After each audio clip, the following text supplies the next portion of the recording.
The crystalline chandeliers of stellar harmony cast prismatic light across the most exclusive dining establishment in the Centauri trade hub. Conversations, in a dozen languages, created a gentle symphony of diplomatic discourse, while servers moved with practiced grace between tables hosting beings from across the galaxy. At table 7, a small figure shifted uncomfortably in her specially designed chair.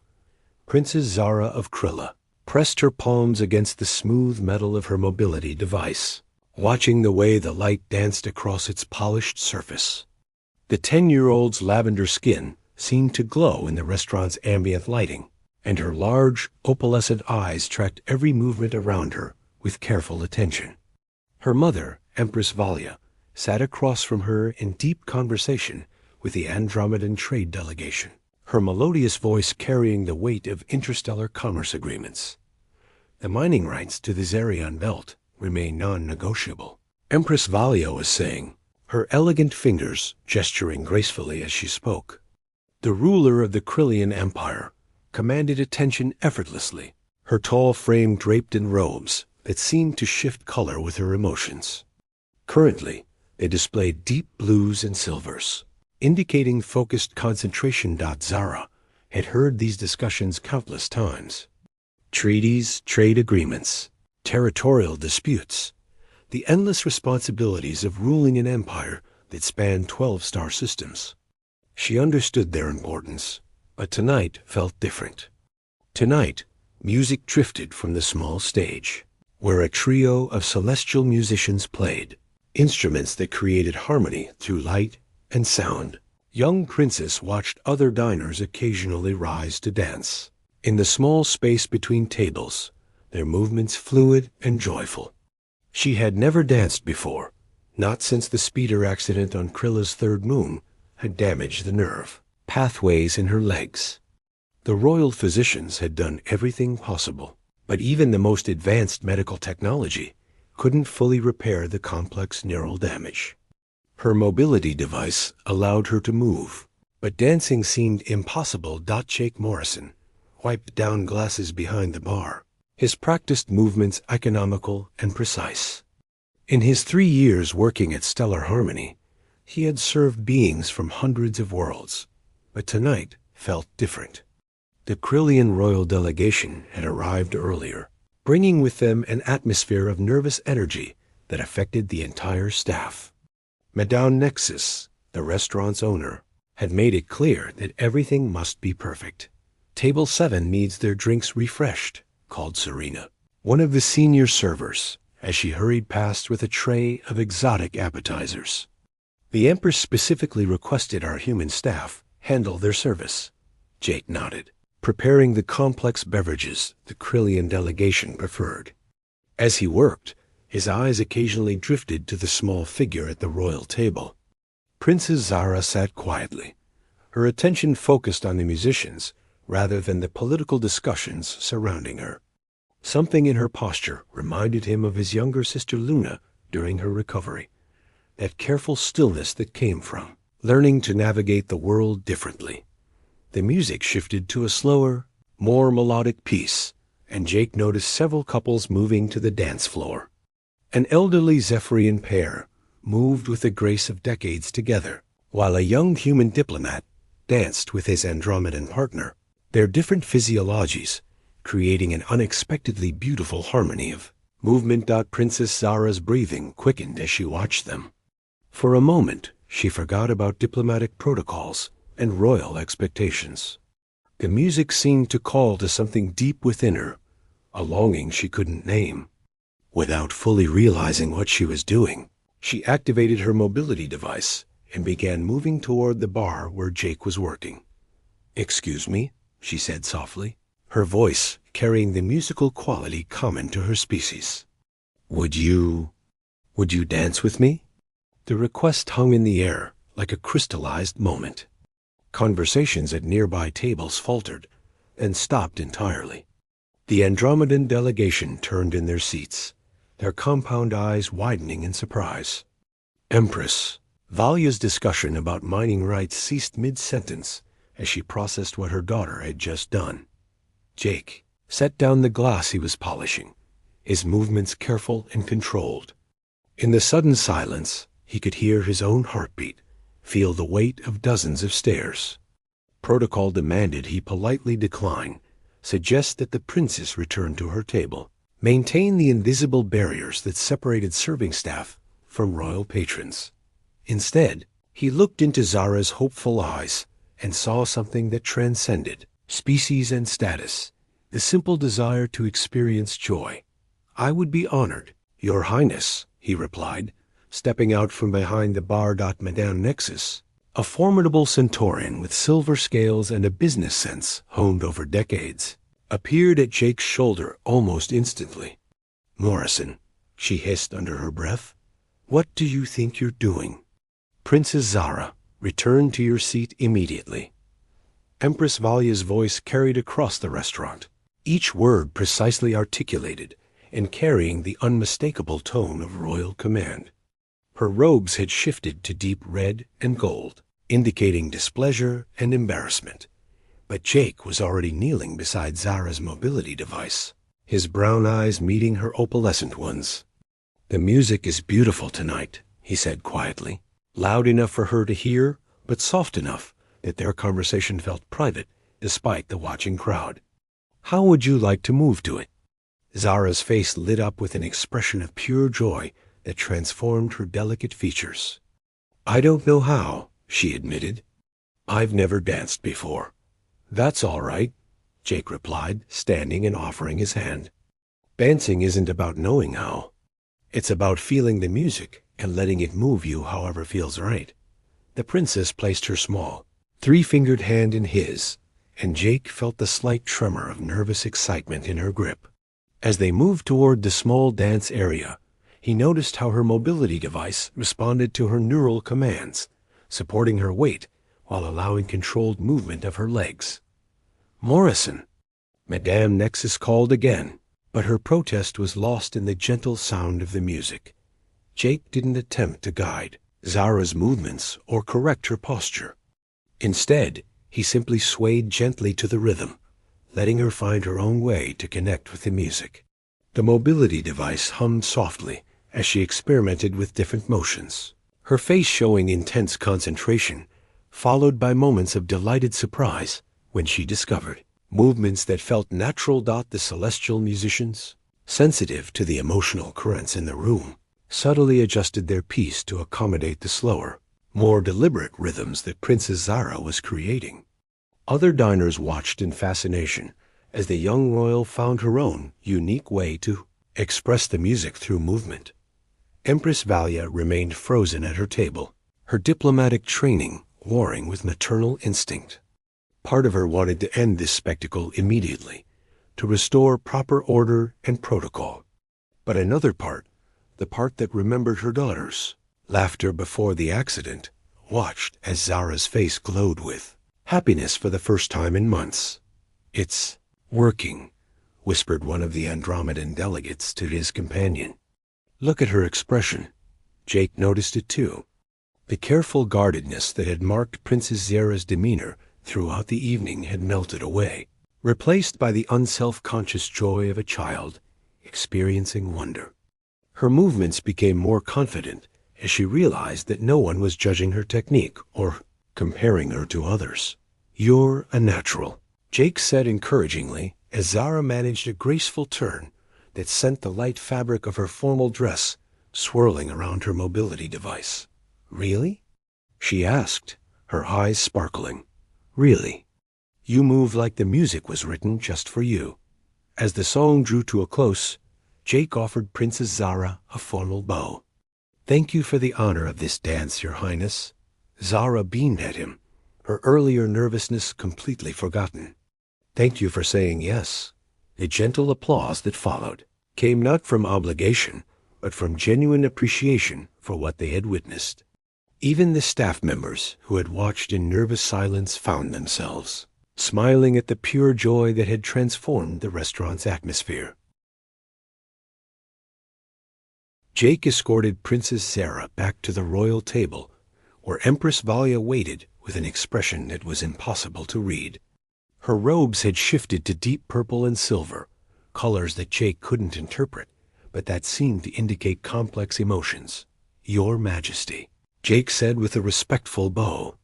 "Your daughter is a wonderful dancer." Before the Empress could respond, Madame Nexus appeared beside them, her business instincts finally overriding her shock. "Your Majesty, please accept my deepest apologies for this breach of protocol. Mr. Morrison will be disciplined immediately." "No." Word came from Princess Zara, surprising everyone with its firmness. "He didn't do anything wrong. I asked him to dance." Empress Valia studied Jake's face for a long moment, searching for signs of opportunism or hidden agenda. Instead, she saw only genuine care and respect. "What is your full name?" she asked. "Jake Morrison, Your Majesty. I tend bar and assist with service here at Stellar Harmony." "Jake Morrison," the Empress repeated, as if testing how the human name felt on her tongue. After another moment of consideration, she reached into her robes and withdrew a small communication device crafted from what appeared to be crystallized starlight. "My personal quarters aboard the Krillian flagship. Tomorrow at the 13th hour." She placed the device on the table between them. "We need to talk." The restaurant held its collective breath as Jake accepted the device. His hand was steady, but Empress Valia noticed the slight dilation of his pupils that indicated elevated heart rate, a physiological response she recognized from her studies of human biology. "Of course, Your Majesty," he replied as Jake returned to his duties behind the bar. Princess Zara turned to her mother with questioning eyes. "Mama, why did you do that?" Empress Valia looked at her daughter, really looked at her, and saw something she had almost forgotten existed. For the first time since the accident, Zara appeared completely, genuinely happy. The careful treatments, expensive therapies, and expert consultations had never produced the radiant smile that currently graced her daughter's face. "Because," the Empress said quietly, "some questions can only be answered in person." The remainder of the evening passed in a blur of completed negotiations and diplomatic pleasantries, but the image that stayed with Empress Valia was the sight of her daughter discovering joy in movement once again. As their transport prepared to return to the Krillian flagship, she found herself wondering about the human bartender who had seen past royal protocol to recognize a child's simple wish. Jake finished his shift mechanically, his mind already racing ahead to tomorrow's meeting. In his small apartment, he sat before his personal computer, accessing files he hadn't opened in months. His credentials in adaptive movement therapy, his research into cross-species mobility assistance, his half-completed thesis on the psychological impact of physical limitation on developing minds. Tomorrow, he would discover whether Empress Valia saw him as merely a bartender who had overstepped boundaries, or as someone who might help her daughter find her way back to joy.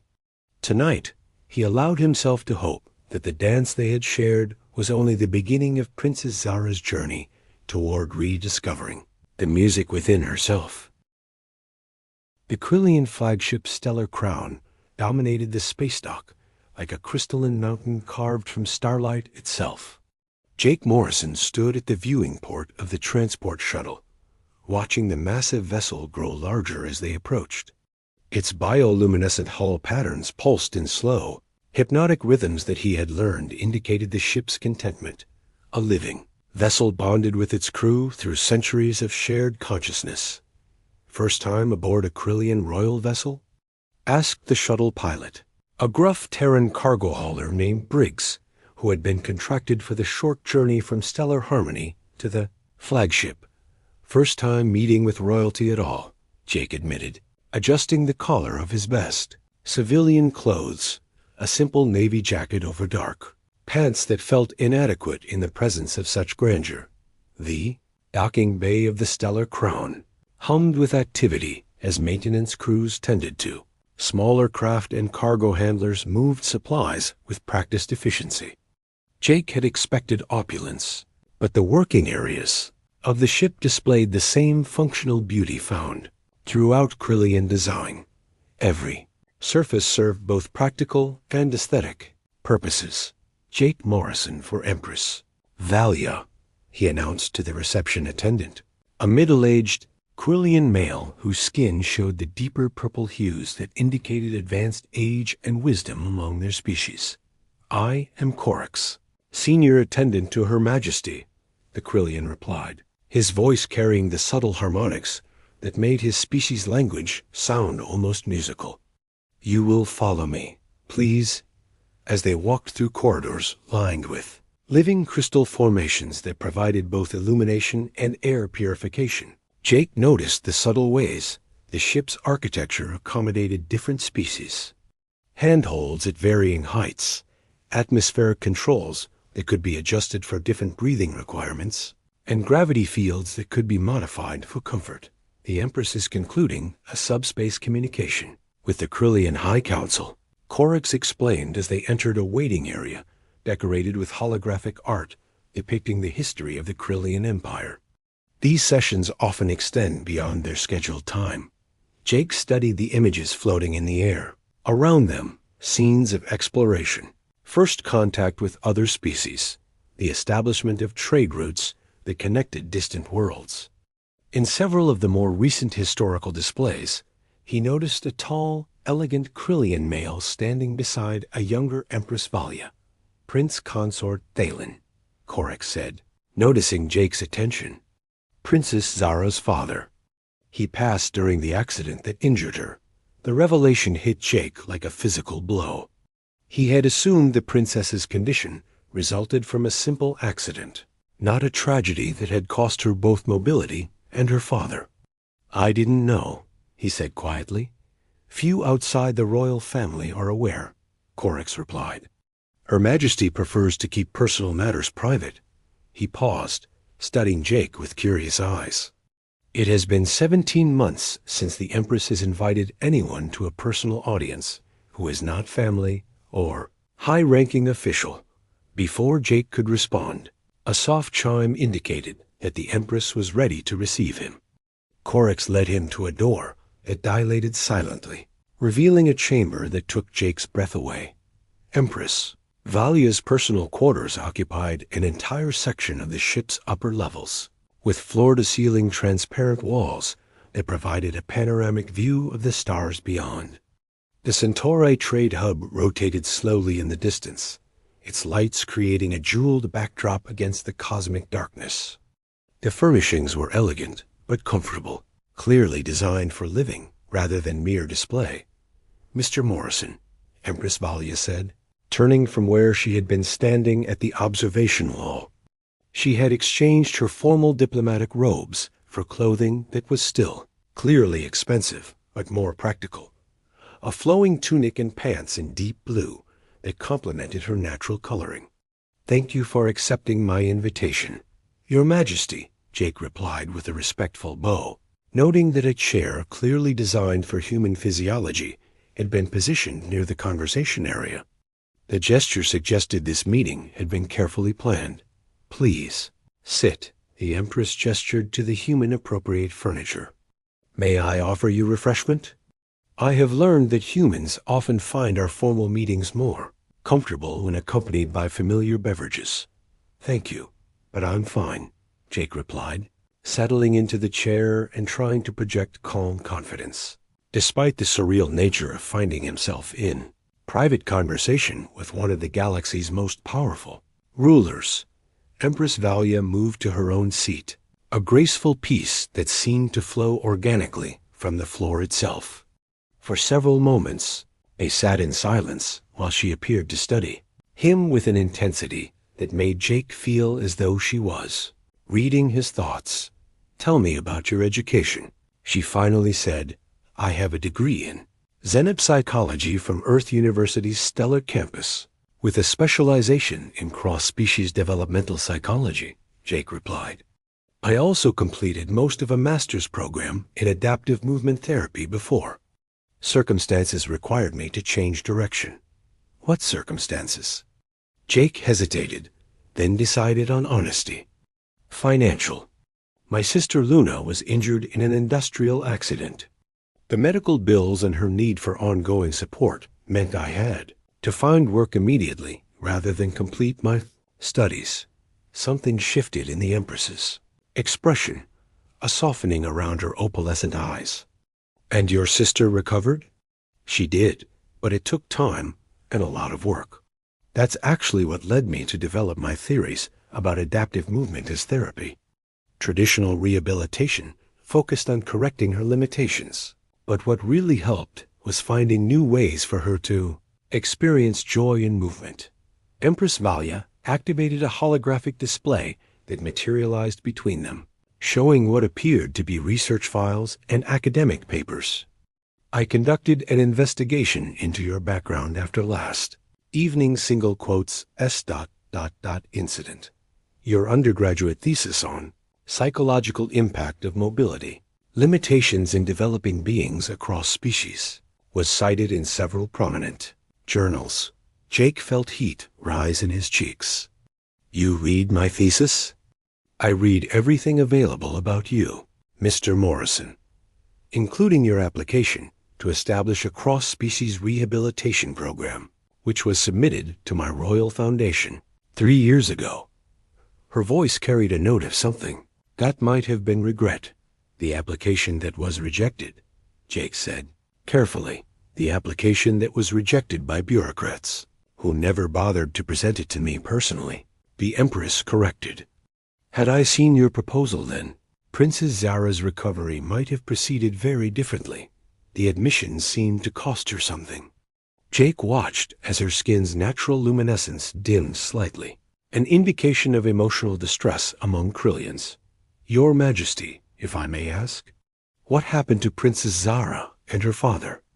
Empress Valia was quiet for so long that Jake began to wonder if he had overstepped.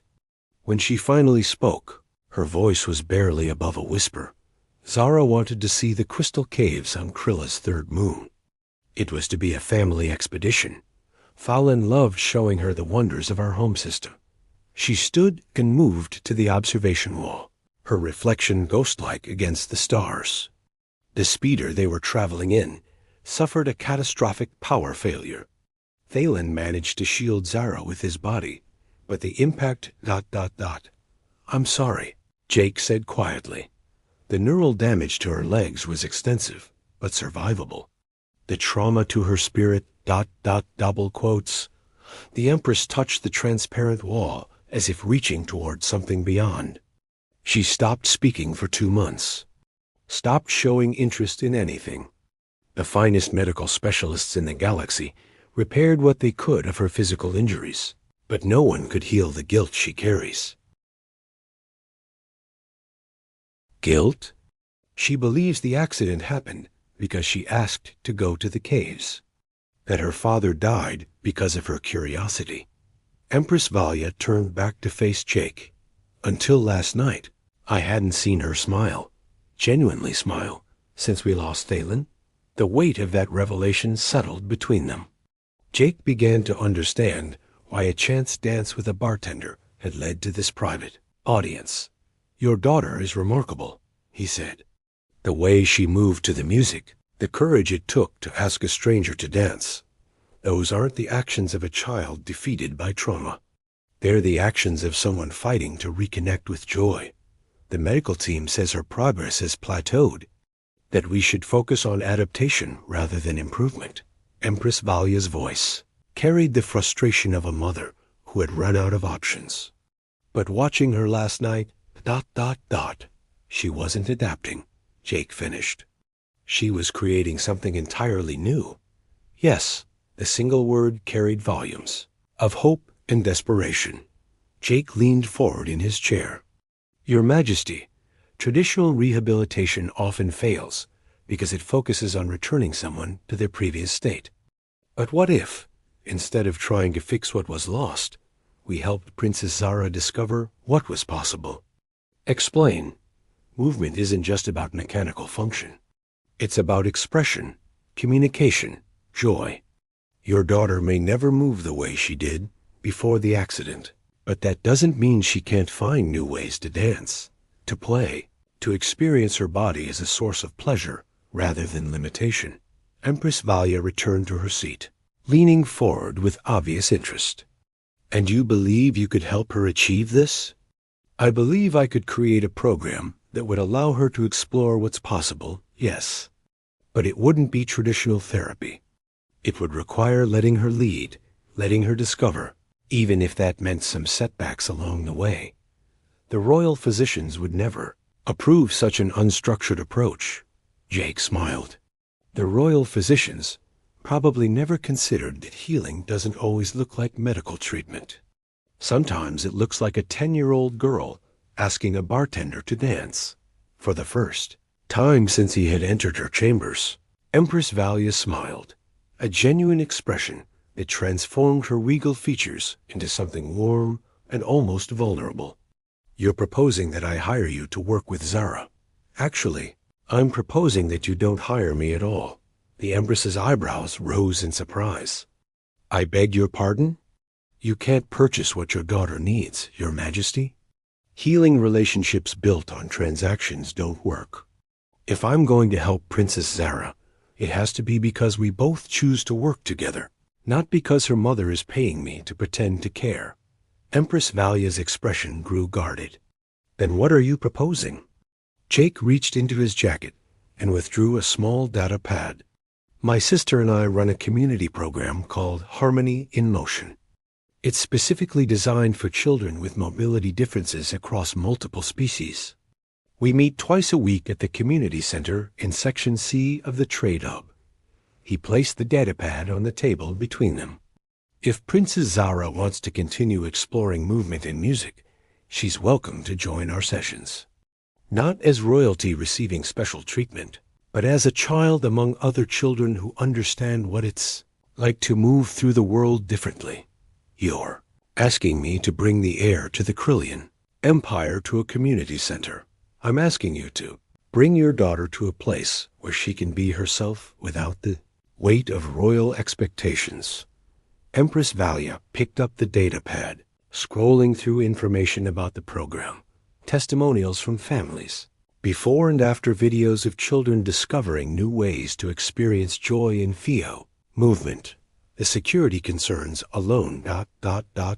could be managed if you truly wanted to," Jake interrupted gently. "The question isn't whether it's possible, but whether you believe your daughter's happiness is worth the inconvenience to royal protocol." The challenge hung in the air between them. Jake knew he was pushing boundaries, possibly destroying any chance of helping Princess Zara.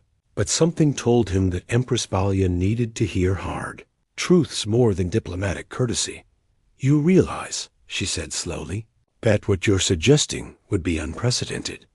A member of the royal family participating in common community activities. Your Majesty, with respect, there's nothing common about a child learning to find joy again after trauma.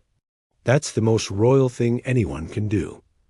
Empress Valia was quiet for a long time, her gaze alternating between the datapad and the stars beyond her window. Finally, she stood and moved to a communications console. "Corix," she said, activating the device. "Yes, Your Majesty?" "Please have my personal transport prepared for tomorrow at the 16th hour. I wish to visit the community center in Section C, Your Majesty." "Shall I arrange security escort and diplomatic protocol?" "No, Corix, just the transport. And inform Princess Zara that we will be going out tomorrow afternoon." She closed the communication and turned back to Jake. "I'm not hiring you, Mr. Morrison, but I am accepting your invitation." Jake stood, feeling a mixture of relief and nervous anticipation. "Princess Zara won't regret it. See that she doesn't," Empress Valia replied, but her tone carried warmth rather than threat. "And Mr. Morrison?" "Yes, Your Majesty?" "Thank you for seeing my daughter as more than her limitations or her title. It's been a long time since anyone looked at her that way." As Jake prepared to leave, he noticed a holographic image on a side table that he hadn't seen before. Princess Zara, as a very young child, laughing as she danced with the tall Krillian male Jake now knew was her father. In the image, she moved with the uninhibited joy of childhood, her small feet barely touching the ground as Prince Consort Thalen lifted her through the air. She was born dancing, Empress Valia said, noticing his attention. Before she could properly walk, she was moving to music only she could hear. Then she still is, Jake replied confidently. Tomorrow will help her remember. The morning air in Section C of the Centauri Trade Hub carried the familiar sense of diverse civilizations, exotic spices from Andromedan, food vendors, the ozone smell of recycled atmosphere, and the metallic tang of starship fuel.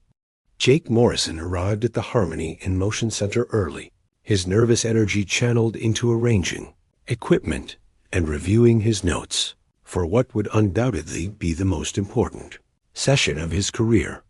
"You're pacing," observed Luna Morrison as she entered the converted cargo bay that served as their studio. Jake's younger sister moved with the fluid grace of someone who had relearned movement as an art form rather than mere function.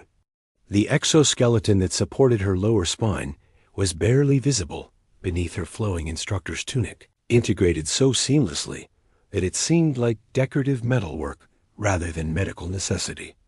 "I'm not pacing, I'm strategically positioning," Jake replied, adjusting the height of a parallel rail for the third time in 10 minutes. Luna laughed, her voice carrying the same warmth that had made her a favorite among their young participants. "Jake, relax. You've worked with nervous parents before. I've never worked with parents who rule star systems," he countered, then paused in his movements. "What if this doesn't work? What if Princess Zara shuts down in a group environment?" "Then we adapt," Luna said simply. "That's what we do here. We meet children where they are, not where we think they should be." The center itself reflected that philosophy.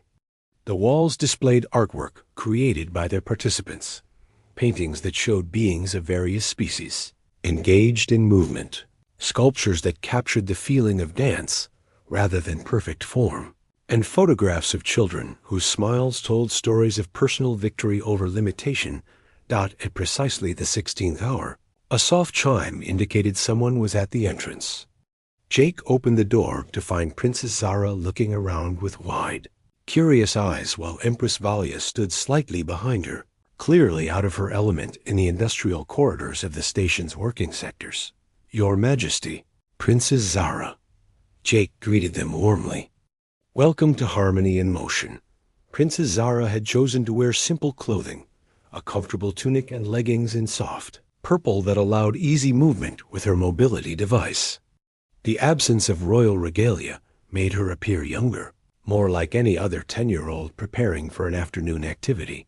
"This is different from what I expected," Empress Valia commented, taking in the repurposed cargo bay with its eclectic collection of adaptive equipment and cheerful decorations. "Most healing spaces don't look medical," Luna said, approaching with a welcoming smile. "I'm Luna, Jake's sister and co-founder of the program. We find that children respond better when therapy doesn't feel like therapy." As they spoke, other participants began arriving. Finn, a 12-year-old human boy whose legs had been replaced with advanced prosthetics after a mining accident, bounded through the door with infectious enthusiasm. Behind him came Kestra, a teenage Andromedan whose forearms moved in complex, graceful patterns as she communicated in her species' gesture-based language. "Is that really a princess?" Finn whispered loudly to Jake, staring at Zara with unabashed curiosity. "She's really a kid who likes to dance," Jake replied gently. "Just like you." Princess Zara watched the other children with fascination. In the royal palace, she was surrounded by adults who treated her with careful reverence. Here, she was simply one of several young beings who moved through the world differently than expected. "Princess Zara," Luna said, kneeling to the girl's eye level, "would you like to meet some of the other dancers?" Before Zara could answer, the center's door chimed again, admitting their final participant of the day. An elderly human woman entered, moving with the aid of an ornate walking stick that seemed to pulse with its own inner light. "Forgive my lateness," she said in a voice accented with the formal tones of academic training. The transport from the university district was delayed. Empress Valia's posture stiffened as she recognized the newcomer. Elder Mystic Orana Blackwood. "I didn't expect to find you here." The elderly woman's eyes, sharp despite her age, focused on the Empress with amused recognition. "Your Majesty, how delightful to encounter you in such unofficial circumstances." Jake sensed tension in the exchange, but couldn't identify its source. "Elder Orana volunteers with our program," he explained. "Her research in cross-species neurology has been invaluable." "We've met," Empress Valia said coolly. "The Elder Mystic submitted several research proposals to my royal foundation. Unconventional approaches to healing that our medical advisors deemed impractical." "Ah, yes," Elder Orana replied with a slight smile. "I remember now. Something about traditional methods being time-tested and reliable. Tell me, Your Majesty, how well have those time-tested methods served your daughter?" The challenge was delivered gently but unmistakably. Jake quickly intervened before the conversation could become more heated. "Perhaps we should begin today's session," he suggested. "Princess Zara, would you like to start with some basic warm-up movements?" The next hour transformed the repurposed cargo bay into something magical. Elder Orana, despite Empress Valia's apparent reservations, proved to have an intuitive understanding of how to encourage children to explore their capabilities without pushing beyond comfort zones. She worked with Kestra on translating Andromedan gesture language into dance, creating flowing movements that told stories through motion.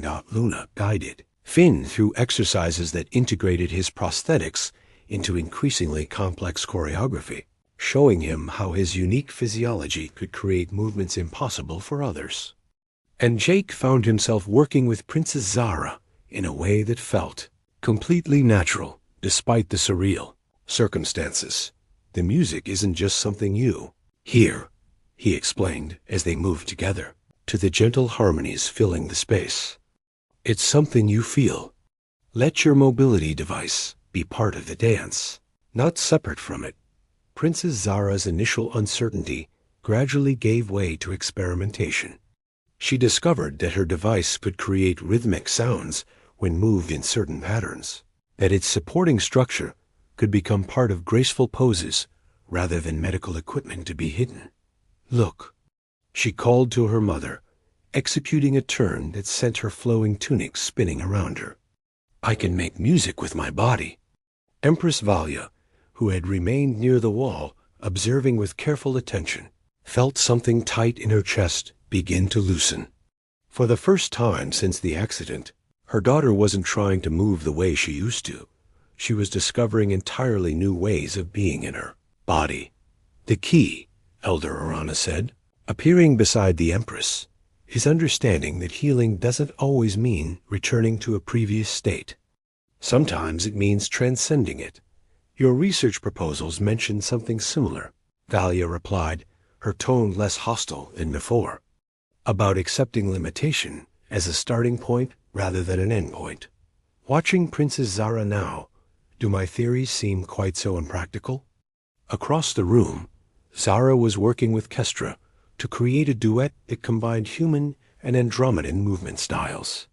The teenager's four arms created complex patterns in the air, while Zara's mobility device provided a rhythmic counterpoint, the two species finding harmony despite their obvious physical differences.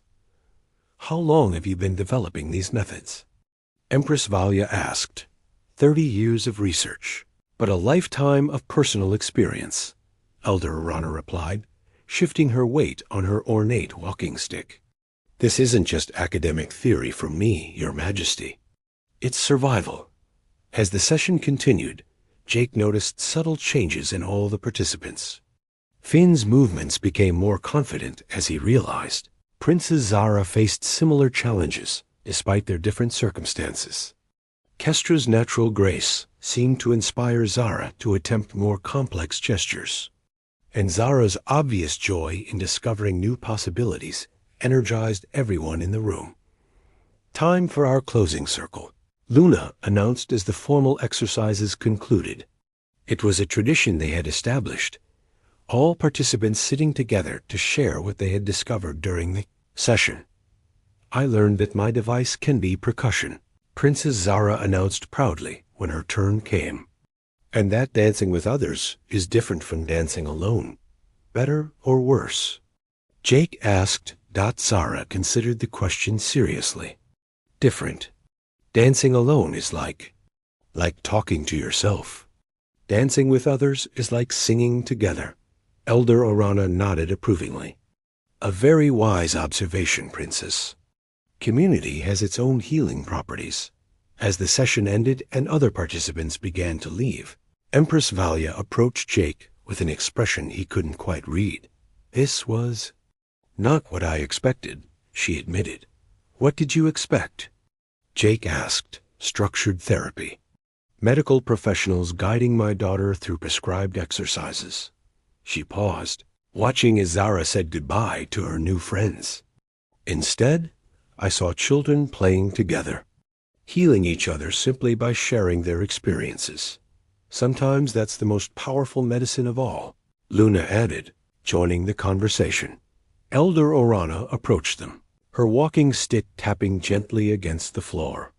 "Your Majesty, if I may suggest, Princess Zara would benefit from regular participation in programs like this. Not as a royal receiving special treatment, but as a young person among peers who understand her challenges." "You're suggesting I allow my daughter to spend significant time in community settings?" "I'm suggesting you allow your daughter to be a child," the elder replied gently. "Royal duties will find her soon enough. For now, she needs the healing that comes from connection with others who share her journey." Princess Zara approached the group of adults, her face glowing with the satisfaction of physical activity and new friendships. "Mama, can I come back tomorrow? Kestra said she wants to teach me more Andromedan gestures, and Finn is going to show me how to make rhythm patterns with different walking styles." The hope in her daughter's voice was undeniable. Empress Valia found herself facing a choice between royal protocol and parental instinct. "We'll discuss it," she said, carefully. "Actually," Jake interjected, "we have sessions on Tuesdays and Thursdays. Princess Zara is welcome whenever she can attend. And I," Elder Orana added with a meaningful look at the Empress, "would be honored to work with her on a more regular basis.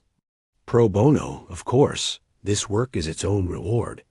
As they prepared to leave, Princess Zara turned back to wave at the center one more time. "Thank you for letting me be part of your dance family," she said to Jake and Luna. The phrase stopped Empress Valia in her tracks. Dance family. When had her daughter last felt part of any kind of family beyond the formal structure of royal court? During the transport ride back to the flagship, Princess Zara chattered excitedly about everything she had learned, everyone she had met, all the new movements she wanted to try. Empress Valia listened with growing amazement at her daughter's enthusiasm. "Mama," Zara said as they docked with the stellar crown, "I know royal duties are important. But can healing be important too?" The question, posed with the directness that only children possessed, cut straight to the heart of Valia's internal struggle. She looked at her daughter, really looked at her, and saw not just the heir to an empire, but a 10-year-old girl who had rediscovered joy. "Yes, little star," she replied, using the pet name she hadn't spoken since Thalen's death. "Healing can be the most important duty of all." That evening, alone in her quarters, Empress Valia composed 2 messages. The first was to her royal medical team, informing them that Princess Zara's treatment would now include regular participation in community rehabilitation programs. The second was to Elder Orana Blackwood, requesting a formal meeting to discuss incorporating her research methods into the royal medical protocols. But it was the third message, sent after much consideration, that represented the biggest change of all. "Mr. Morrison," she recorded, "I wanted to thank you for today. watching my daughter discover that she can be both royal and real, both limited and limitless, both grieving and growing. It reminded me that sometimes the most profound healing happens not in isolation, but in connection with others who understand the journey. Princess Zara will be attending your sessions regularly, and if you're willing, I would like to discuss how we might expand programs like yours to reach other children who need this kind of healing. As she ended the recording, Empress Valia realized that in trying to heal her daughter, she had begun to heal something in herself as well. The rigid walls she had built around royal duty were beginning to develop windows, openings that let in light, connection, and the possibility that ruling an empire and nurturing a child didn't have to be mutually exclusive. In her private chambers, Princess Zara fell asleep, practicing the Andromedan hand gestures Kestra had taught her, her dreams filled with music and movement, and the wonderful discovery that healing could be joyful. For the first time since the accident, she dreamed of dancing with her father, not the way they used to dance, but in new ways that incorporated all she was learning about finding beauty in difference. The transformation had begun not with medical intervention or royal decree, but with a simple invitation to community. And in accepting that invitation, both mother and daughter had taken the first steps toward discovering that true healing often happens not in spite of limitation, but because of the connections limitation can create between beings who understand each other's journey.